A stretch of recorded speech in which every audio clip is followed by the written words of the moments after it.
welcome back with me again dalam sesi sharing bareng kamu. So guys, seperti yang kalian lihat di sini aku tuh nggak sendiri banget. Di sini aku udah ada ditemenin dua wanita yang cantik-cantik banget, parah. Nah, ayo kita kenalin dulu siapa di sini ada di samping kanan aku. Halo guys, aku Dini Harina. Dan di samping kiri aku. Halo guys, aku Anissa Puspita. So guys, di sini kita bertiga bakalan ngejawabin pertanyaan-pertanyaan dari teman-teman yang udah ditaruh di question box kita 3 hari yang lalu. Dan di sini akan kita ngebahas tentang about millennials in 2021. So guys, tapi sebelum kita ngejawabin pertanyaan-pertanyaan dari kalian, kita pengen banget buat minta maaf ke teman-teman semua. Kalau nanti dalam penyampaian kita, tanggapan kita tentang isu yang bakal kita bahas dan gak sesuai sama ekspektasi teman-teman, kita mohon maaf banget. Karena di sini tujuannya itu kita buat sharing sesama millennials gitu loh. Kita cuma pengen lebih kenal lebih dekat gitu loh tentang masalah-masalah apa sih yang selalu terjadi di lingkungan milenial seperti kita ini, gitu-gitu guys. So, untuk mempersingkat waktu, kita langsung aja ya kali di pertanyaan pertama. Oke, di antara kalian berdua ada nggak sih yang mau ngebacain pertanyaan pertama kita? Dari ini deh, bisa nggak? Bisa aja kali ya. Ayo udah Nisa dulu ya, dari sebelah kiri rupanya. Ayo, dibacain. Pertanyaan pertama dari Supriyadi Anjoy. Apa tanggapan kamu soal relasi pertemanan anak zaman sekarang yang makin menjuru ke arah negatif? Ada juga nih pertanyaan dari _Anita12. Kak, gimana tanggapannya tentang relasi pertemanan yang toksik banget? Contohnya selalu bilang alam baperan. Dari menurut kita gimana? Oke, yang aku tangkap di sini tuh dia ngebahas about toxic relationship. Karena menurut aku dia di situ ngebahas pertemanan tapi yang menjuru ke arah negatif. Dan toxic relationship itu tergolong toxic relationship bagian pertemanan, percintaan juga, atau bahkan keluarga. Tapi kita di sini titik fokusnya ke toxic relationship yang pertemanan guys. So aku mau ngejelasin ya. Secara pribadi tuh aku tuh tipe orang yang memang punya circle atau yang kita kenal dengan kata circle zaman sekarang nih. Nah aku tuh juga punya circle aku sendiri. Tapi aku tuh tipe orang yang bisa gitu loh masuk di circle manapun. Ketika aku mau ketemu sama orang lain dan circle mereka lagi ngumpul, aku tuh bisa gitu berbaur ke mereka. Dan aku tuh gak jarang gitu ngelihat orang-orang yang jadi pelaku si toxic people-nya nih, yang ngebuat ada toxic relationship-nya. Dan aku tuh sebenarnya kalau ketemu sama orang-orang kayak gini, aku tuh cuman ngasih 2 cara aja sih. Pertama aku ngehindar, dan yang kedua aku ngelawan. Untuk nggak diam aja gitu loh sama si toxic people ini, karena menurut aku orang-orang kayak gini kalau cuma didiamin dia makin jadi gitu loh. Kalau itu sih dari aku. Kalau dari kalian berdua nih, mungkin dari Nisa dulu deh. Kamu apa nih tanggapan kamu tentang about toxic relationship? Kalau dari aku pribadi sih, aku lebih menghindar dari pertemanan toksik. Dan kalau misalkan kalian nih berada dalam lingkaran itu, sebisa mungkin kalian ngeblok sih orang-orang itu. Dan kalau misalkan kalian menjauhi itu pertemanan toksik itu, sebisa mungkin kalian jauhi sih. Dan menurut aku masih banyak sih orang-orang di luar sana yang jauh dari toksik. Dan ya itu sih menurut aku. Ya mungkin maksud Nisa itu kalian boleh gitu loh gabung atau cari sih teman-teman yang menurut kalian emang sefrekuensi dan nggak toksik itu buat kalian. Carilah orang-orang yang kayak gitu, karena pasti banyak lah orang-orang yang masih saling mikirin lah, atau ibaratnya tuh sefrekuensi sama kalian. Nah kalau tadi aku sama Nisa juga udah ngasih tanggapan, giliran kamu nih Din, apa sih tanggapan kamu about toxic relationship atau si pelaku toksiknya Le? Menurut kamu gimana sih? Oke, mungkin tanggapan aku bakal berbeda dengan tanggapan mereka berdua tadi ya. Kalau aku sendiri, aku tuh tipe orang yang nggak begitu peduli dengan sesuatu hal, apalagi sesuatu hal yang nggak penting-penting banget dan mengganggu kehidupan aku. Jujur, aku tuh nggak terlalu mau memperhatikan orang-orang yang termasuk ke dalam golongan si toxic people ini, karena masih banyak hal-hal penting yang ada di hidup aku yang harus aku lakukan daripada harus ngedengerin omongan-omongan si toxic people ini yang bakal nyakitin hati kita sendiri. Jadi aku lagi fokus ke diri aku sendiri dan tujuan aku ke depannya. Ya walaupun mungkin nanti aku bakal bisa ketemu dengan si toxic people, dan mereka ngelakuin hal-hal toksik ke aku, mungkin aku masih bisa maafin gitu loh. Tapi bukan berarti aku ngasih kesempatan mereka lagi untuk ngelakuin hal itu lagi ke aku. Mungkin itu aja sih tanggapan dari aku tentang relasi pertemanan yang toksik. Yang aku tangkap dari pernyataan si Dini ini artinya dia tuh gak begitu peduli sama si pelaku toxic people-nya ini. Tapi dia ketika ditemukan sama orang-orang toxic ini, dia bakalan dan dia diperlakukan toxic, dia bakalan maafin dan dia bakalan maksudnya nggak biarin lagi tuh si pelaku toksiknya buat ngelakuin hal yang sama gitu. So untuk tambahan sih dari aku, kalau seandainya memang kalian nih ketemu sama pelaku toksik, yang pertama kalian harus itu pandang dulu dia tuh cocok nggak sih jadi lawan kalian. Dan cocok nggak? Ini si pelaku toksiknya cocok nggak sih dihadapin sama kalian? Porsinya sama nggak sih sama kalian gitu guys? Terus yang kedua, kalau kalian dihadapin sama si toxic people ini, yang pertama kalian coba untuk menghindar dulu. Jangan mengarah ke percakapan negatif. Kalau sudah mengarah ke percakapan negatif, kalian udah akhiri aja percakapan sama dia. Terus yang ketiga, kalian bisa minta perspektif lain dari teman-teman kalian atau sahabat kalian yang dekat yang bisa kalian percaya guys. Contohnya nih, kamu punya sahabat kayak nih Nisa sama Dini kan nih, mereka bisa saling tukar pikiran gitu loh tentang seseorang yang mungkin menurut mereka atau mungkin menurut Nisa itu toxic banget buat dia. So guys, mungkin itu jawaban dan tanggapan kita tentang about toxic relationship. Oke deh, kayaknya kita lanjut ke pertanyaan kedua aja ya langsung. Nih, aku mau ngebacain pertanyaan kedua karena di sini ada nyebutin nama aku nih. Ini dari Megawati _ Kafik, kenapa sih fisik selalu jadi patokan? Kemarin aku sampai di body shaming sama cowok. Trauma banget. Cara supaya gak insecure dong kak. Astaga, parah banget sih. Sumpah kalau ngebahas isu tentang ini kayaknya udah gak asing gitu ya di telinga kita. Apalagi semenjak ada kata good looking selalu diutamakan. Pertanyaannya nih buat kalian yang sedang nonton atau kalian yang berdua lah di sini, siapa sih di antara kalian nggak pengen jadi good looking? Ada nggak? What? Ya nggak ada sih. Nah tuh jawabannya udah pasti semua pengen jadi seseorang yang good looking. Tapi kita dilahirkan beragam guys, balik lagi kita tuh dilahirkan beragam. Cuman kalau ditanya buat si pelaku body shaming nih ya, aku tuh bener-bener kayak nggak bisa ngebenerin nih cara mereka buat nge-body shaming orang lain, karena menurut aku itu tindakan yang kayak benar-benar fatal gitu loh. Kamu gak berhak buat ngomentarin fisik orang lain atau sampai ngebuat orang itu trauma malah. Tapi kalau aku pribadi sih, aku belajar dari pengalaman aku kan. Dulu waktu aku masih SMP gitu kan, aku breakout parah nih mukanya, dan itu aku jerawatan banget dan sampai di body shaming sama orang-orang di sekitar aku, bahkan itu di kerumunan orang lagi ramai guys. Tapi dengan hal itu justru ngebuat aku yang kayak ya udah sih, itu tanggapan mereka aja sih tentang aku. Karena who knows about myself, just me, not someone, even is my family. Itu aja sih dari aku. Nah kalau dari apa ya, tadi kan udah bisa, kayaknya dari ini lagi. Kalau kamu nih gimana dengan looking kamu seperti ini? Kamu tuh masih ngerasa insecure gak sih? Oke, berbicara mengenai masalah insecure, jujur aku masih sering banget insecure. Apalagi ketika aku melihat ada orang yang lebih dari diri aku sendiri.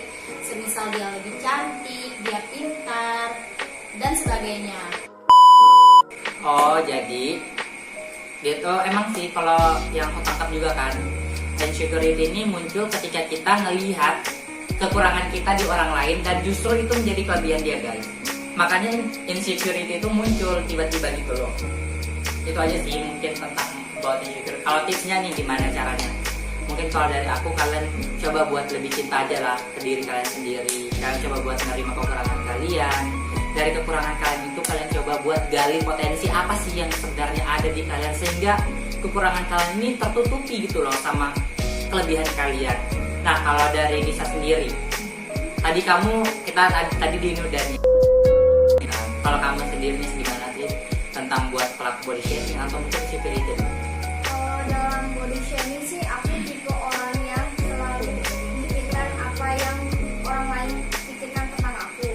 Kayak misalkan nih, kamu kok sekarang jerawatan, kok kamu sekarang tulisan sih, bla bla bla. Hal itu buat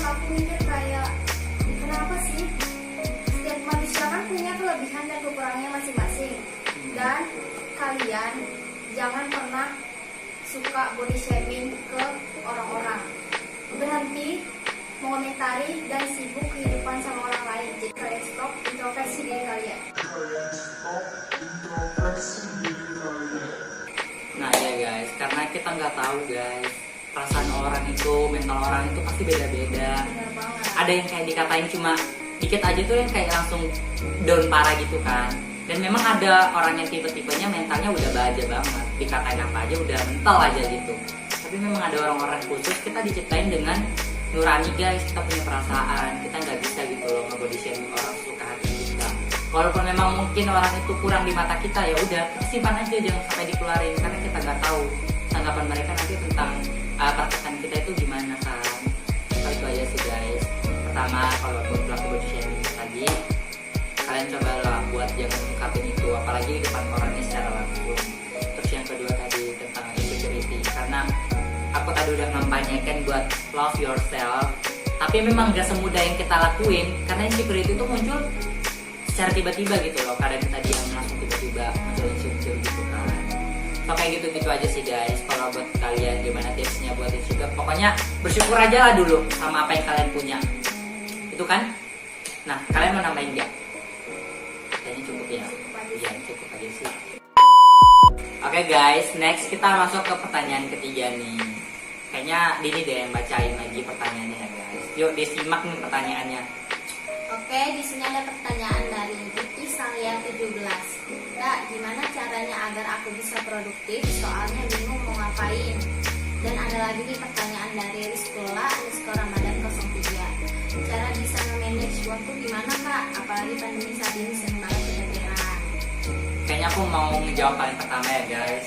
Jadi di sini simpulan pertanyaan tuh mempertanyakan tentang gimana cara manage waktu dan biar produktif di masa pandemi ini kan. Nah, aku pertama mau mulai di cara produktif. Pertama, kita punya gadget. Gadget ini nggak lepas dari kehidupan sehari-hari kita sebagai seorang milenial.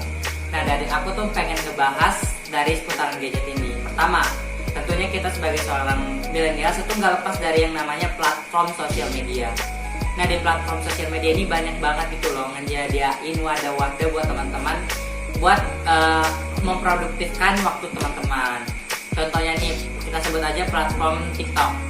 Nah, di platform TikTok ini kan banyak banget nih konten-konten yang menarik yang bisa teman-teman buat, dan juga itu sekaligus buat mengasah kreativitas teman-teman sih. Terus juga ada berbagai macam lomba-lomba nih yang diadakan di berbagai macam platform sosial media. Kalian boleh bisa banget buat ikut di lomba-lomba itu. Contohnya ada yang hobi menulis, kalian cari lomba menulis puisi, cerpen, dan lain-lain sebagainya. Dan yang ketiga, aku mau ngasih saran buat teman-teman semua yang di rumah yang nonton ini, buat kalian coba deh buat gabung di organisasi. Karena aku sendiri aku ngerasain manfaat dari organisasi itu sendiri. Karena di organisasi ini kita dituntut buat selalu produktif guys. Karena mereka pasti melaksanakan ada event-event gitu, ada program kerja mereka. Nah, dari situ kalian jadinya nggak terbuang sia-sia gitu waktunya, ada hal-hal berguna yang bisa kalian lakukan. Nah, terus karena aku sudah ngebahas ini, aku mau nanya nih ke Nisa dulu lah. Gimana sih cara kamu manage waktu kamu? Kalau dalam manage waktu, aku orang yang nggak mengharuskan itu. Masa nggak mengharuskan tadi kita ngebahas tentang produktif sama nge-manage waktu ya. Maksudnya kamu nggak, produksi kamu tuh nggak harus yang harus kamu lakukan di to-do list gitu ya. Nah, contohnya tuh kayak gimana sih? Contohnya kan sebagai kita nih sama perempuan. Ya. Misalkan kita kan BTW sama perempuan, aku laki-laki guys. Ya maksudnya kalian lah kaum wanita gitu Iya. kan. Kaum wanita yang milenialsnya gitu. Nah, lanjutin dong. Kalau dalam saya sih ke perempuan nih kan ada cuci piring, kayak membersih rumah-rumah atau masak. Nah, aku sih manage waktunya nggak harus mensesuaikan itu. Oh iya, maksudnya kayak pekerjaan rumah gitu kan. Jangan ketawa. Pekerjaan rumah gitu kan. Nah, mungkin tadi dia ngebahas perempuan gara itu dia masih ketawa guys. Jadi mungkin buat teman-teman nih yang perempuan, aku jujur aku hidup sendiri dan aku harus ngelakuin juga yang perempuan lakuin. Contohnya kayak cuci piring, nyuci baju, itu kan kayak pekerjaan yang bisa ngebuat kalian produktif, jadi nggak buat kalian santai-santai. Mungkin maksud Nisa kayak gitu ya. Bener Nah, banget. terus kalau kamu nge-manage waktu tadi, maksudnya kamu tuh nggak yang kayak ya udah aku nanti ngelakuin ini dulu, ngelakuin ini, nggak kayak gitu kan, tapi langsung aja gitu dilakuin sendiri. Bener banget. Nah, kalau dari Dini sendiri gimana sih cara kamu produktif? Atau mungkin kamu tergolong orang yang kalau aku kenal dia nih ya kayak kurang produktif gitu sih. Tapi kita dengar dulu tanggapan dia. Gimana sih cara kamu biar produktif dan manage waktu kamu? Oke guys, jujur aku pribadi untuk menjadi seseorang yang produktif memang belum bisa ya. Karena aku lebih banyak bersantainya dibandingkan untuk ngelakuin kegiatan. Tapi ketika aku dikasih suatu pekerjaan yang memang harus atau perlu dilakukan, ya aku bisa menyelesaikan suatu pekerjaan itu sesuai dengan target yang telah aku tentukan. Kapan aku harus memulai dan kapan pekerjaan itu dapat selesai. Ya walaupun kali aku nunda-nunda ya. Oh, jadi kayak walaupun nanti dia ada pekerjaan nih yang harus diselesaikan, kita sebut aja deadlineer. Maksudnya dia ngerjakan sesuatunya pas udah dekat deadline. Emang banyak sih kebiasaan kita sebagai milenial tuh yang kayak gitu-gitu kan. Oke, terus kalau buat nge-manage waktunya nih Din, kamu tuh tipe orang kayak gimana sih, atau ada tipsnya sih buat nge-manage waktu kamu sendiri? Oke, sebelumnya mohon maaf banget nih ya guys. Aku jujur. Kenapa tuh? Aku jujur belum bisa banget ngatur waktu aku sendiri. Jadi untuk sekarang mungkin aku belum bisa ngasih tips ke kalian semua bagaimana sih caranya manage waktu itu. Keren banget ya guys. Mungkin bisa ada yang mau sampaikan. So guys, dari apa yang disampaikan ini mungkin kita bisa ambil dari sisi positifnya dan jangan ngelakuin hal kayak gitu. Nah ya guys, benar banget yang dikatain Nisa tadi. Nah mungkin kalau mereka belum bisa ngasih kalian tips buat manage waktu, kayaknya aku bisa ngasih dikit. Yang pertama, kalian buat to-do list kalian masing-masing. Apa aja sih hal-hal yang kalian pengen kerjain, kalian buat listnya. Terus yang kedua, kalau pribadi aku tuh suka mengotak-ngotakan hal yang harus aku prioritaskan. Mana yang harus aku kerjakan duluan, mana yang mungkin bisa aku tinggalkan, atau mana mungkin yang aku bisa cancel sekalipun. Terus juga buat teman-teman di rumah mungkin karena aktivitasnya banyak, kalian harus bisa juga ngatur waktu kalian. Karena istirahat itu juga penting buat kesehatan teman-teman. Dan kalau nanti kalian ngerjainnya itu juga kalian bisa relax gitu loh pembawaannya buat ngerjain kerjaan kalian. Sama yang terakhir, kalau dari aku nih ya buat teman-teman ya semua di rumah, kalau misalnya nih kalian pengen manage waktu kalian harus kenalin dulu nih kapan sih waktu produktif aku. Contohnya nih, ada yang rajin-rajinnya itu pas tengah malam atau pagi hari, bahkan ada yang siang bolong nih, itu rajin-rajinnya di situ. Nah kalian cobalah buat ngatur waktu kalian itu, kerjaan kalian di waktu itu, jadi kalian bisa ngelakuinnya tuh dengan senang hati gitu loh guys. So mungkin itu sih 3 pertanyaan atau beberapa pertanyaan teman-teman yang kita ringkas jadi satu pembahasan yang inti ya guys. Di sini kenapa aku pengen ngebuka question box ini buat teman-teman juga, karena menurut aku gini, kita sebagai milenial itu nggak terlepas dari yang namanya gadget kan. Biar lebih dekat aja lah sama kalian komunikasi, kita pergunakan platform sosial media kita sebagai wadah buat saling sharing aja gitu satu sama lain. Mungkin pertanyaan yang dibacakan Dini tadi menjadi pertanyaan terakhir kita hari ini atau di sesi ini. So kalian boleh banget tungguin sesi-sesi selanjutnya dari sesi SBK sharing bareng kamu. Oke guys, saya Muhammad Fikran Herman. Saya Dini Herlina. Saya Nisa Puspita. Kita bertiga mengucapkan terima kasih buat partisipasi teman-teman. Thank you and bye-bye.